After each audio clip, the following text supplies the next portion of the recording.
कहीं चिराग ने अखिलेश वाली गलती तो नहीं कर दी। नमस्कार, आप देख रहे हैं 24 का महाभारत और मैं हूं आपके साथ नैन्सी वाजपेयी। सवाल वही, चिराग पासवान ने कहीं अखिलेश यादव वाली गलती तो नहीं कर दी? क्या समाजवादी पार्टी के शिवपाल की तरह पशुपति पारस भी चिराग के लिए जरूरी हैं? क्या पशुपति पारस का जाना चिराग को पहुंचाएगा नुकसान? ये सारे सवाल क्यों उठाए जा रहे हैं, इसके लिए हम आपको थोड़ा बिहार से निकलकर उत्तर प्रदेश ले चलते हैं, जहां बिल्कुल ऐसी ही विरासत की सियासत के नाम पर चाचा भतीजे लड़े थे।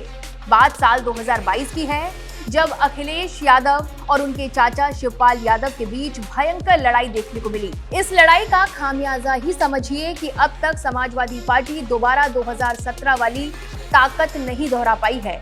अब यही खेल बिहार में हो रहा है, जहां चाचा पशुपति पारस हैं और भतीजा चिराग पासवान। शिवपाल संगठन के आदमी थे तो पशुपति पारस भी पार्टी का संगठन ही देखते थे।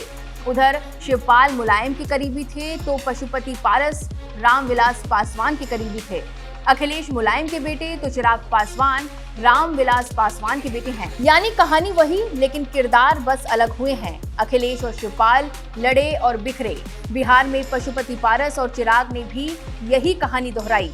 यूपी में नुकसान समाजवादी पार्टी को हुआ, बिहार में कहीं यही नुकसान इस बार एलजेपी को ना उठाना पड़ जाए। बता दें कि बिहार में रामविलास पासवान की मौत के बाद चिराग और पशुपति पारस में जंग छिड़ी और अब दोनों की राहें अलग हैं। अब सवाल ये है कि कैसे पशुपति पारस चिराग पासवान को नुकसान पहुंचा सकते हैं, इसको भी समझते हैं। पशुपति पारस बिहार की राजनीति में लगभग 50 साल से सक्रिय हैं। रामविलास पासवान के साथ उस दौर में उन्होंने काम किया जब रामविलास पासवान बीजेपी और आरएसएस के खिलाफ राजनीति करते थे। संगठन को जमीनी स्तर पर मजबूत करने का काम किया, यानी बिहार में रहकर एलजेपी का विस्तार किया। यहाँ तक कि पशुपति पारस के नीतीश कुमार के साथ भी रिश्ते अच्छे रहे हैं। एलजेपी में टूट के लिए भी जानकार जेडीयू को ही जिम्मेदार मानते रहे हैं। पशुपति पारस नीतीश कुमार के कैबिनेट का भी हिस्सा रह चुके हैं। हालांकि जब नीतीश कुमार ने एनडीए से नाता तोड़ा था, फिर भी वो एनडीए में बने रहे थे, लेकिन जेडीयू से उनकी नजदीकी बीजेपी की तुलना में अधिक रही है।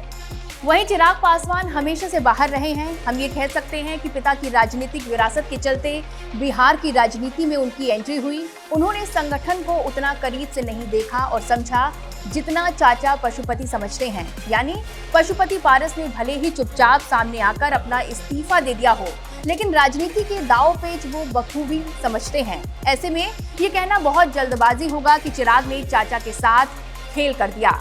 वैसे आपको क्या लगता है कि क्या चिराग ने चाचा से दूरी बनाकर अखिलेश वाली गलती कर दी है? कमेंट कर जरूर बताएं। फिलहाल 24 के महाभारत में बस इतना ही। तमाम बड़े अपडेट्स आप देखते रहें एबीपी लाइव पर।